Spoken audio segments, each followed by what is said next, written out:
சத்தியமா நான் மாசமாதான் இருக்கேன் மாமா. ஏய், நானே உன் பக்கத்துல ஏன் குழந்தையெல்லாம் கிடையாது, இது வேற எவனோட குழந்தையோ.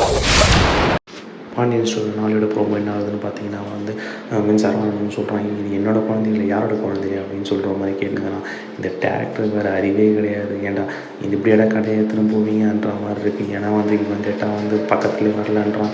இது ஒரு பக்கம் ஒரு மாதிரி போயிட்டுருக்கும்போது அப்போ என்ன சொல்லிடுறா வந்து இதுக்கப்புறம் வந்து மீனை வந்து கேட்குறா என்னாச்சு அப்படின்னு சொல்லிட்டு ஒன்று அதுக்கு மயில் சொல்லிடுறா, இல்லை இதுக்கப்புறம் வந்து எனக்கு அவர் வேணவே வேணாம், அந்த இதுக்கப்புறம் வந்து அந்த குழந்தைக்கு அந்த சம்மந்தமும் இல்லை, அவருக்கும் அதுக்கும் எதுவும் யாருக்குமே சம்மந்தமும் கிடையாது, அந்த குடும்பத்துக்கும்.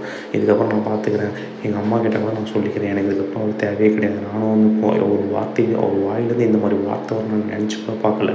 இந்த மாதிரி ஆள்கிட்ட நான் இதுக்கப்புறம் வாழவும் கூடாது, வாழவும் மாட்டேன், நான் எல்லாம் சமாளிச்சது நீ பண்ண வரைக்கும் போதும் அப்படின்னா எனக்கு ரொம்ப நன்றி அப்படின்னு சொல்லி, அக்கா நான் பேசுகிறேன் இல்லை இல்லை எனக்கு வேணவே வேணாம், இந்த எல்லாமே எனக்கு போகணும் அப்படின்னு சொல்லிடுறாங்க. உடனே வந்து இது தெரிஞ்ச வந்து பாண்டியன் வந்து என்ன ஆகுதுன்னு பார்த்தீங்கன்னா வந்து உடனே அவங்க வீட்டில் போய் சொல்கிறாங்க. உடனே அதுக்கு மேல் சொல்கிறேன், இதுக்கப்புறம் அவங்களுக்கு எந்த சம்மந்தமும் கிடையாது, ஒருத்தர் நான் இல்லை நான் தப்பு பண்ணதான் ஒத்துக்கிறேன், ஆனால் அவங்க இந்த அளவுக்கு இது பண்ணணும்னு நினச்சி பார்க்கல அப்படின்னு சொல்லிட்டு வந்து கடைசியில் இந்த எனக்கும் அவங்க குடும்பத்துக்கும் எந்த சம்மந்தமே இல்லைன்னு சொல்லிட்டு கடைசியாக வந்துடுறான். ஆனால் இங்கே தான் ட்விஸ்ட்டு பார்த்தீங்கன்னா சரி இதை மனசு தாங்க முடியாமல் இவன் என்ன பண்ணிடுறான், பாண்டியனோட ஒய்ஃபை கோமதி என்ன பண்ணிடுறா, சரி அவளை வீட்டுக்கு கூப்பிட்டு போவோம் அப்படின்னு சொல்லி உள்ளே கூப்பிட்டு மறுபடியும் ஃபஸ்ட்லேருந்து இது பண்ண பார்க்குறாங்க.